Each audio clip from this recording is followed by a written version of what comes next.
Hi there everybody, welcome back. Today we're reading another chapter of our book, Codename Bananas, and it's chapter 56, which is called The Biggest Bomb in the World.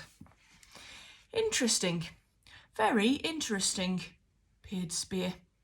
And how did a little boy like you contact Downing Street? Exactly. Did you send a postcard? No, I radioed them on the wireless at Seaview Towers, replied Eric, thinking fast. Sid and Gertrude nodded along with Eric as Spear's face darkened with worry. I would be most surprised if a boy like you was able to work a complex piece of equipment like that. It was easy. I do science at school and I actually listen in that lesson, said Eric, lying yet again. He didn't listen in any of his lessons. You are lying, said Spear. How can you be sure, Captain Spear, said Sid. That's why you and the twins are keeping us alive, isn't it? That is true, old-timer. Still, the wireless was used only for listening, not for speaking. It was built especially for our Nazi spies in Britain, Bertha and Helen Braun. With the radio, they could listen into the British Secret Service communications. It had to be on British soil, as the signals could not be picked up in Germany, or under the sea as we are now. So that's how you found out where Churchill would be then, said the boy. Exactly right, child. The madams are genius code breakers. They discovered that your Prime Minister is having a top secret conference with all the members of his government at midnight tonight. The heads of the British Army, Navy and the Air Force will also be in attendance.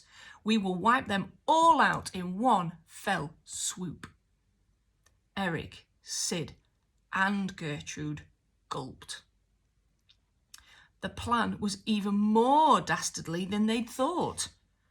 Who do you think you are trying to kill, our Churchill? Demanded Sid. I think, in fact, I know that I am the most decorated captain in the Nazi German Navy. Just at Dunkirk alone, I torpedoed 3 of your British warships. Those words startled Eric. His father was killed when the boat on which he was fleeing France, HMS Grafton, was torpedoed. The boy could feel the fury inside him. Not HMS Grafton, he demanded. Captain Spear smiled to himself at the memory. Yes, the biggest of them all, the Grafton. Murderer, shouted Eric, shaking with anger. My dad was on that boat. Whoop, said Gertrude, trying to wriggle out of the rope. Oh, was he indeed? Sneered Spear. One of so many souls who died on that vessel. That is war. Eric broke down in tears at the memory of losing his dad. It was all coming back to him now. The look on Mum's face when he had returned home from school. Without a word being said, he'd known instantly that the worst had happened. He had nightmares imagining his father's final moments. I wish I could hold you right now, said Sid, shifting a little in his chains as the boy sobbed. The boy knew that he was hurting, as did Gertrude, even if she didn't know why. The gorilla nuzzled her big head to the boy's face, wiping away his tears with her fur. Thank you, Uncle Sid. Thank you, Gertrude, whispered the boy. She moaned quietly, trying to say something soothing. Eric couldn't speak gorilla, of course, but he knew what she meant.